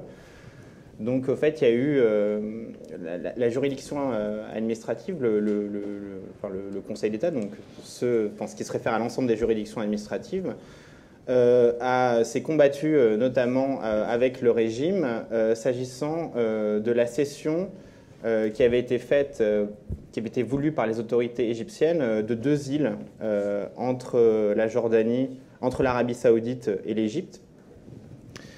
Et donc l'Égypte avait entendu céder ces îles à l'Arabie Saoudite en échange d'une grande manne économique, ou d'une manne économique encore plus grande. Et ça avait touché la fibre patriotique de certains Égyptiens, où l'opposition a vu un espace d'opportunité pour pouvoir contester le régime. Et comme souvent en Égypte, peut-être un peu moins maintenant, mais ils sont allés devant les juridictions administratives pour qu'elles annulent la cession de ces deux îles à l'Arabie Saoudite. Et les juridictions administratives ont tranché en faveur de l'opposition. Mais comme dans le droit on peut toujours un peu tout faire, si on arrive à avoir des bons juristes avec soi ou des juristes qui ont de l'imagination, il me semble que le pouvoir s'est tourné vers la Cour de cassation qui a autorisé la vente de ces îles. Et il y a une loi qui a été adoptée par le régime de Sisi qui visait au fait à réformer la manière dont la présidence du Conseil d'État, c'est-à-dire l'ensemble des juridictions administratives, donc quand je dis Conseil d'État en Égypte, c'est l'ensemble des juridictions administratives, parce que Conseil d'État en France, c'est juste la plus haute juridiction administrative. Au fait, il y avait un phénomène de cooptation, c'est-à-dire que c'était les juges qui décidaient entre eux qui serait le président. Notamment, il y avait un critère d'âge. Et là, au fait, il y a une loi qui a été adoptée pour donner le pouvoir au président de décider qui serait le président du Conseil d'État, notamment avec un phénomène de cooptation, mais au fait limité à 3 candidats, et 3 candidats et le président nomme, et ça a été vu comme une sanction et un moyen de mettre au pas une institution qui, historiquement, en tout cas depuis Moubarak, avait été un lieu où on contestait la volonté du régime. Voilà. Mais pour la question de la révision, je réviserai moi-même plus en profondeur. Bon, oui, donc je reviens à votre thèse que les choses n'étaient pas écrites. C'est une thèse intéressante, c'est-à-dire, je ne suis pas complotiste du tout, mais il y a certainement un certain nombre d'acteurs qui ont très bien manœuvré, et il y a des informations que nous n'avons pas du tout. Toute la période post-janvier-février 2011, il y a eu une négociation serrée entre le Conseil militaire et les frères musulmans. On ne sait rien sur ces négociations, et sinon qu'elles ont donné ce premier référendum, appuyé fortement par les frères musulmans. Ensuite, avant les événements le coup d'État, comme on dit, de juin 2013, il y a eu une détérioration très marquée de beaucoup de services publics. Oui. Électricité, fourniture en pétrole, etc.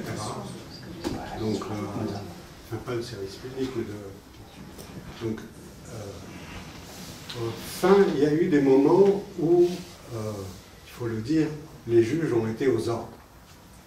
C'est-à-dire le Conseil constitutionnel, quand il a dissous le Parlement, juste avant l'élection présidentielle, quand il a fallu libérer des gens jugés qui étaient américains et que les États-Unis étaient très mécontents, un juge a été nommé qui les a libérés tout de suite.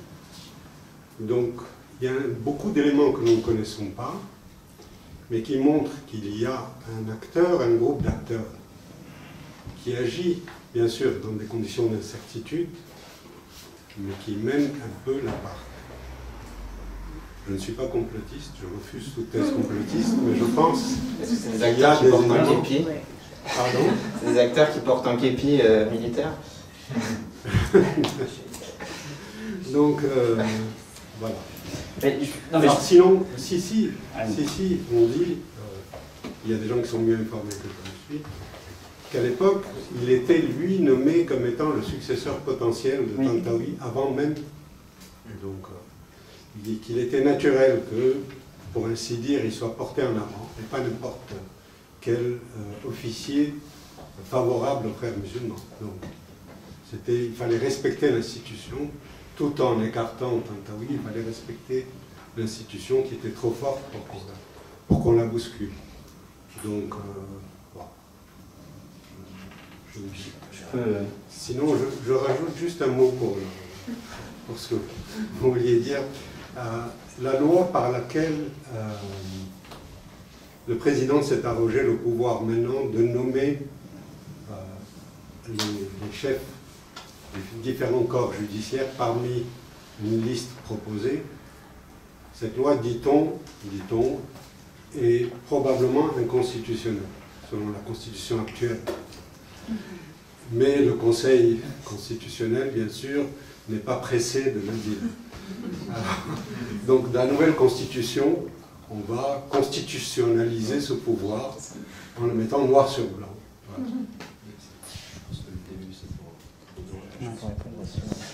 Juste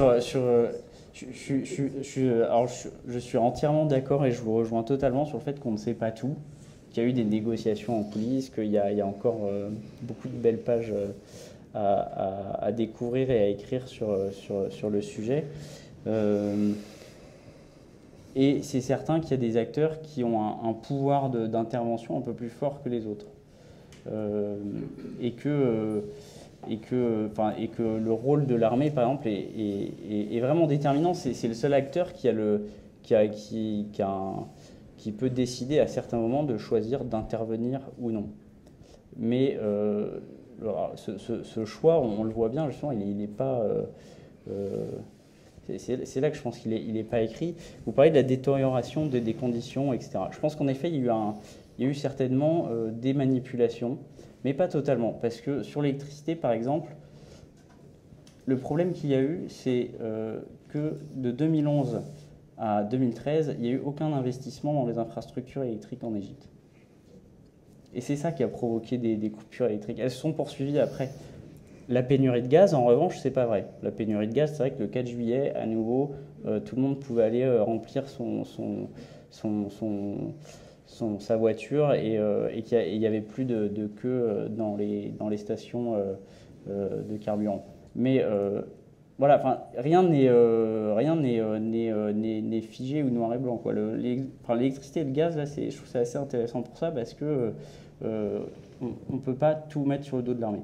Moi, je pense que l'armée, ils ont attendu le 30 juin et que Sisi a pris la décision vraiment très tardivement. Enfin, en tout cas, tous les témoignages sont un peu concordants là-dessus.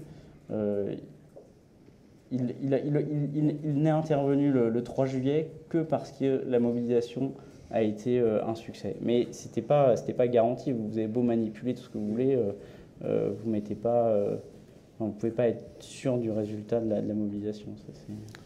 Et est-ce que je peux répondre en fait à votre question sur parce que ça touche en fait à quelque chose, enfin une idée qu'on entend souvent ou une thèse de l'histoire du temps présent sur le processus révolutionnaire égyptien, c'est-à-dire qu'au début il y aurait une alliance entre l'armée et les frères musulmans.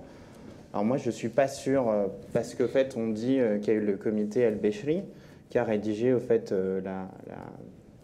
on va dire le cœur de la constitution provisoire et qui avait notamment décidé que la Constitution serait rédigée par une commission qui serait nommée par le Parlement et que donc, dans la commission, ce qui a impliqué que dans la commission constituante, on allait trouver le rapport de force électorale et qui a impliqué notamment que les islamistes dominent le processus constituant. Donc, on entend souvent que, au fait, d'une certaine manière, ce choix du comité El-Beshri, c'était le produit d'une alliance entre les frères musulmans et l'armée. Et enfin, ça, je suis moins sûr parce qu'en fait, dans ce comité, certes, Tariq El-Beshri, il a dans sa pensée, il n'est pas complètement séculier, si je peux reprendre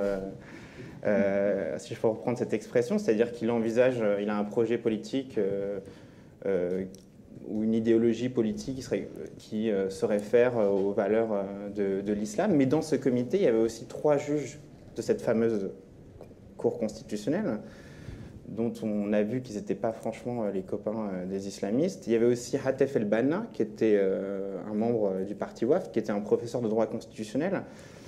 Et moi, je ne pense pas qu'ils ont fait ça pour l'intérêt des frères musulmans, même s'il y avait Sobi Saleh, qui était un avocat des frères musulmans, notamment parce que quand ils ont rédigé ces amendements, c'était un peu la page blanche, il n'y avait pas vraiment de débat, c'était très vite après la chute de Moubarak, il n'y avait pas encore de débat sur comment allait être écrite la Constitution, et moi, il me semble qu'ils ont pris la solution qui leur paraissait la moins pire, et que notamment, ils ne voulaient pas, parce que je m'étais entretenu avec des membres de ce comité, et notamment, ils ne voulaient pas que la Constitution soit rédigée pendant que l'armée soit au pouvoir, et que donc, il fallait des élections.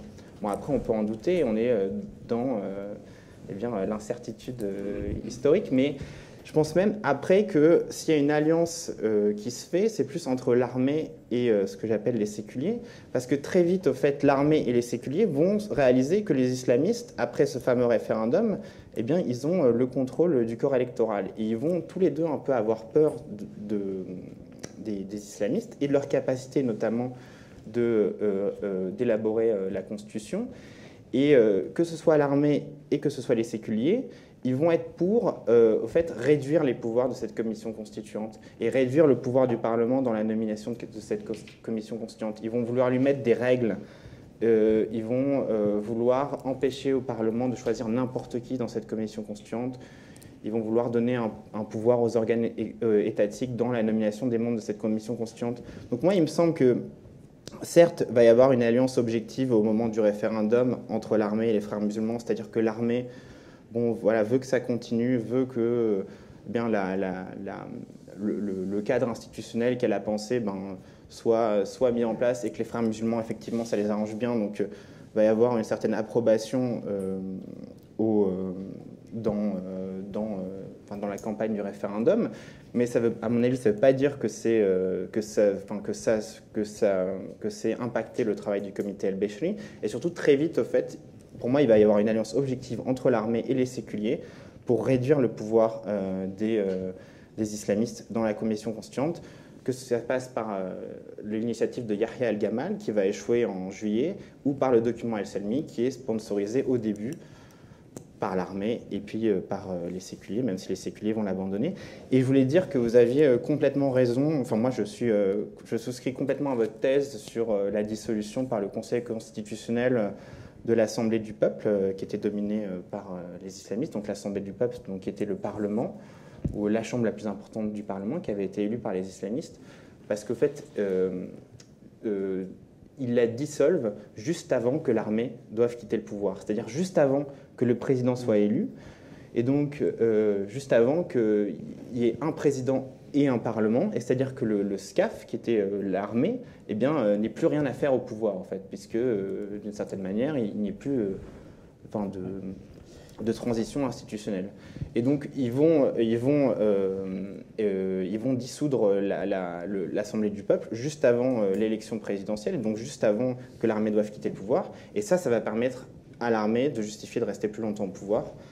Et moi, il me semble que c'est ce que l'armée voulait, c'est-à-dire rester au pouvoir pendant la période transitoire, et notamment pendant l'élaboration de la Constitution, pour s'assurer que dans le texte constitutionnel, il y ait des dispositions qui garantissent ces intérêts. Donc là, je suis complètement d'accord avec vous. Mais c'est là que ça n'a pas marché, la manipulation, d'ailleurs. Puisqu'un mois et demi après, Morsi a fait une nouvelle... alors, je ne sais pas si c'est juridiquement un amendement de la déclaration constitutionnelle ou une nouvelle déclaration constitutionnelle, dans laquelle il supprime à l'armée ce pouvoir qu'elle vient de s'arroger. Et donc là, toute la manipulation de l'armée de mai-juin 2012, elle s'effondre en août quand Mohamed Morsi dit maintenant, rentrez dans vos casernes. Et Tantawi, en effet, était considéré comme le père spirituel de Sisi. Mais il y a d'autres luttes, il y avait d'autres officiers entre Sisi et Tantawi, et puis le ministère de la Défense, quoi. Donc, notamment une inimité assez forte entre Sami Hanan, qui aujourd'hui est en prison, donc, qui était le chef d'état-major des armées de Tantawi.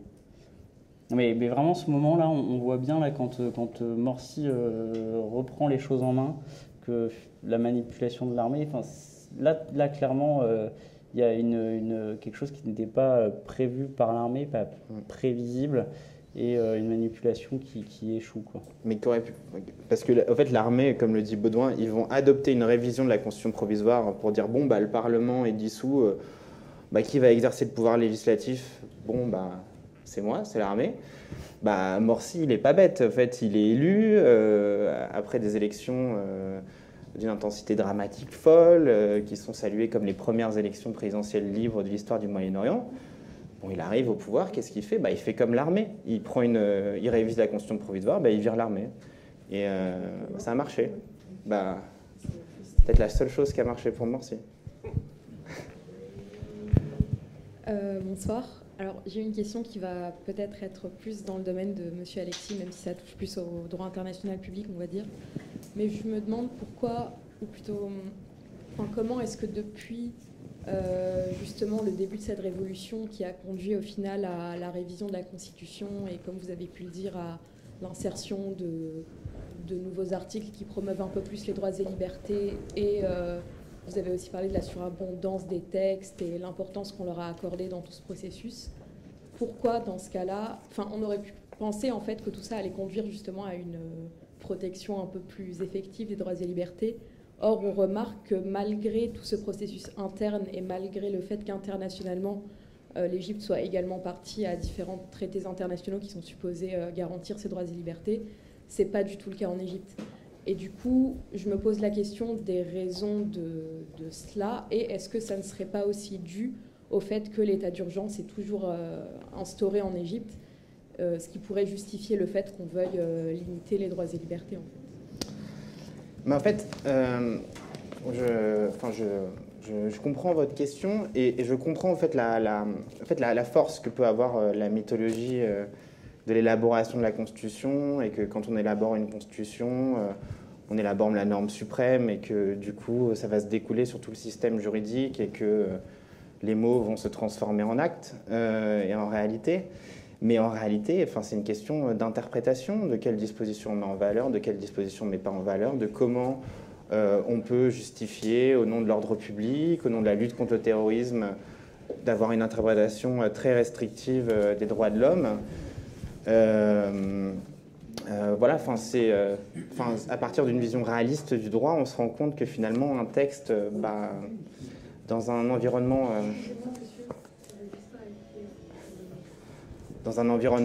politique, qu'un texte qui a l'air très beau, très démocratique, dans un environnement politique autoritaire, il justifie des pratiques autoritaires.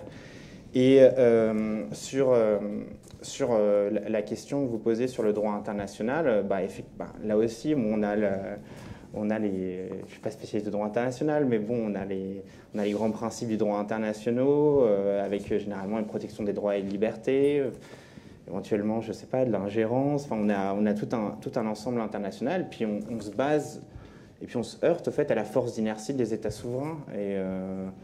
Et puis voilà, l'Égypte, bon, ça Baudouin pourra peut-être en parler mieux que moi, mais arrive à bien jouer sa carte sur la scène internationale, notamment en s'appuyant sur la lutte contre le terrorisme pour toujours être soutenu. Et donc finalement, ici, il n'y a personne qui est là pour mettre des sanctions sur l'Égypte à l'échelle internationale. Tous ces beaux textes, ils peuvent servir d'argumentaire certainement à l'opposition pour se faire écouter dans les instances internationales de défense des droits de l'homme, mais malheureusement, ils n'ont pas d'impact réel. Et pour revenir à votre déclaration sur l'état d'urgence, alors j'avais pensé à faire une conclusion que je n'ai pas faite parce que je ne m'estimais pas complètement apte à être critique envers l'opposition égyptienne, puisque bon, elle se bat de manière très courageuse, que ce soit à l'intérieur ou à l'extérieur.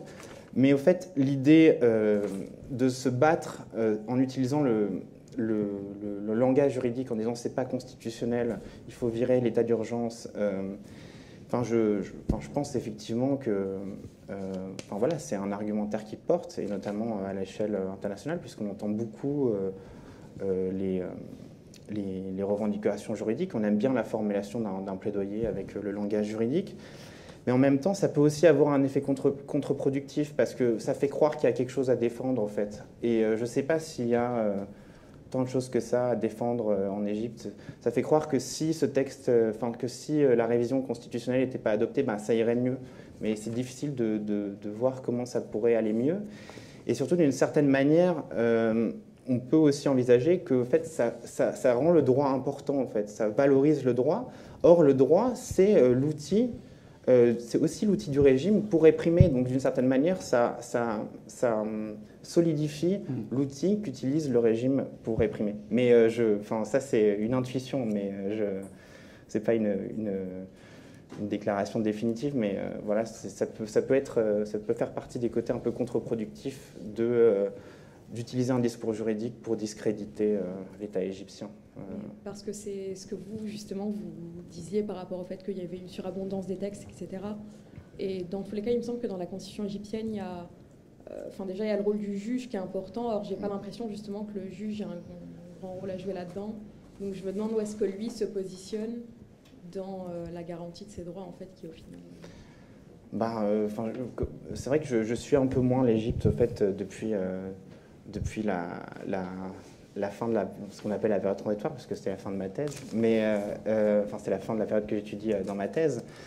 Mais voilà, ils essayent, mais d'une certaine manière, certains essayent en tout cas de faire valoir leur pouvoir, de faire valoir leurs prérogatives, notamment pas mal dans les juridictions administratives, mais pas, comme l'a souligné Clément, pas dans les juridictions judiciaires qui en marche avec la répression du régime. Mais finalement, les juges, ils peuvent faire quoi? En fait, ils peuvent prendre des décisions en tapant sur la table, en disant on a pris une décision, il y a un texte, mais qui va l'appliquer, ce texte? Qui va l'exécuter? Où est la force publique? La force publique, elle est chez les forces de l'ordre. Et les forces de l'ordre, elles sont malheureusement inféodées à l'élite politique. Donc voilà.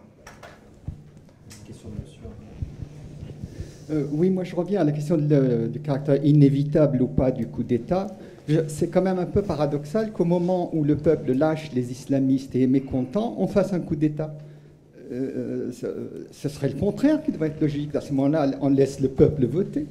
Et est-ce que c'est justement ce scénario-là que le coup d'État voulait éviter? Il n'était pas question pour l'armée que le peuple puisse s'émanciper au point de défaire et défaire les régimes.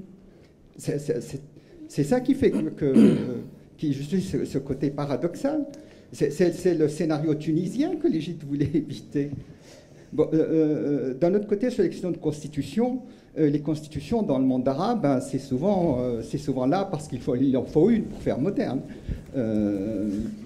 La constitution algérienne comporte un article qui dit que le président de la République doit être né en Algérie. Bouteflika est né au Maroc. On a quand même trouvé des juristes pour interpréter que le Maroc et l'Algérie à l'époque c'était la France, alors que le Maroc était protectorat et l'Algérie était département français. Donc je vous demande s'appesantir sur les constitutions.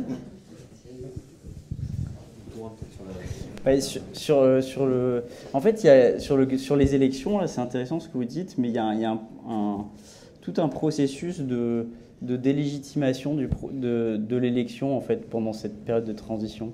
C'est-à-dire que vous avez une revendication révolutionnaire qui se poursuit après 2011, qui vient dire il y a une légitimité qui n'est pas uniquement électorale pour définir le futur de l'Égypte, qui est aussi issue de la révolution, à laquelle se superpose cette légitimité juridique, c'est-à-dire que il y a un droit immuable, etc., tout ce qu'Alexis explique. Et donc, il y a une mise en compétition de la légitimité électorale avec une légitimité révolutionnaire, une légitimité juridique qui fait que la personne élue, à la fin, et l'élection elle-même, en fait, elle perd complètement de sa légitimité.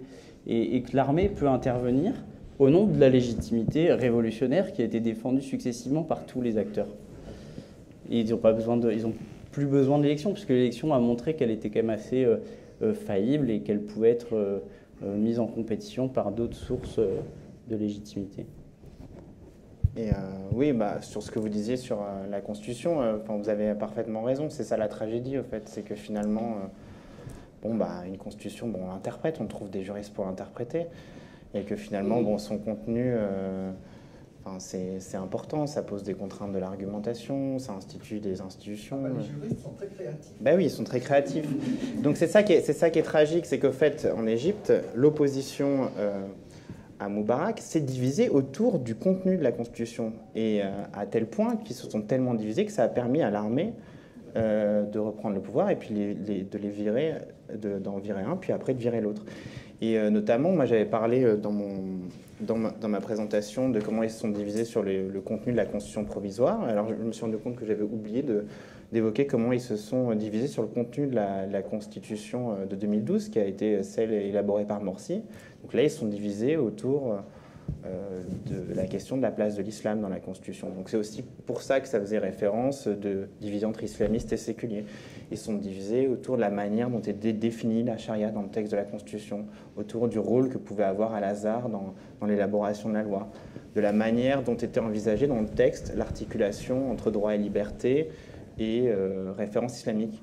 Voilà, donc c'est ça qui est tragique, comme vous le soulignez, c'est qu'on se bat autour d'un texte, et que finalement, en se battant autour du texte, on crée la possibilité de l'interpréter de manière autoritaire. Voilà. On va résumer ça en disant que le politique précède le droit, ou quelque chose comme ça. Ou qu'ils font bon ménage. Ménage. Est-ce qu'il y a encore des questions, monsieur? Et je pense qu'on va prendre une dernière question. Bonjour. Moi, j'avais deux questions remarques. La première revenait sur le lien entre le régime actuel et l'armée, les forces armées. Et on avait effectivement, ça a été mentionné comme quoi il y avait une ambiguïté qui était à gérer, on va dire, pour Sisi, dans le sens où il est issu de cette armée, mais qu'en même temps, il la redoute.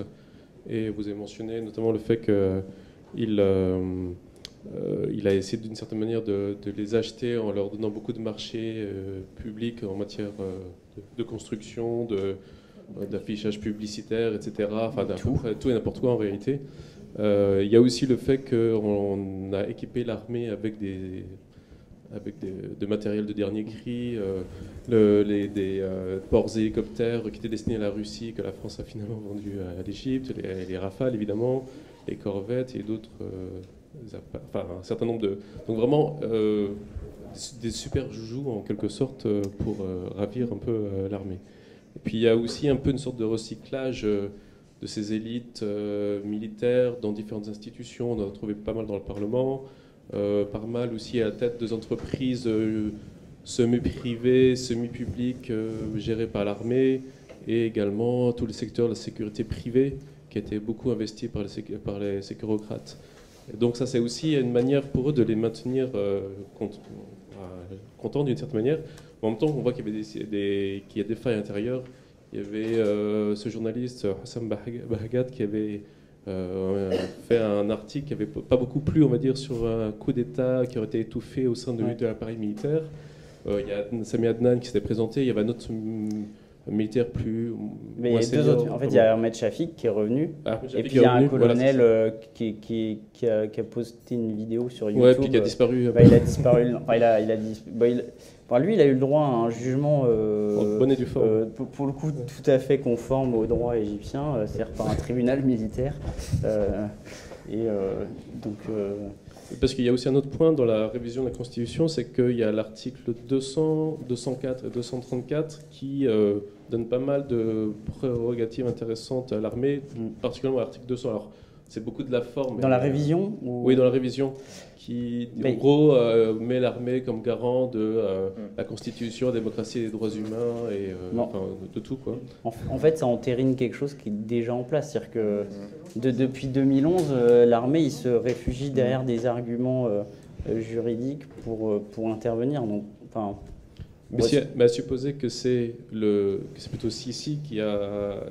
Là, on est dans une distinction entre le clan Sisi et l'armée. Est-ce qu'il y a encore cette distinction ou pas? Je pense. D'autant plus qu'il y a son fils maintenant qui commence à prendre pas mal d'importance au sein de l'appareil présidentiel et des renseignements aussi. Justement, des renseignements généraux qui ne sont pas affiliés à l'armée.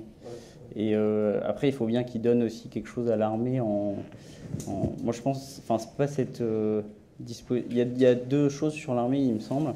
Il y a le fait que ce soit écrit noir sur blanc, gravé dans le marbre jusqu'à la prochaine constitution, que l'armée est la garante des droits en Égypte et de la constitution, etc.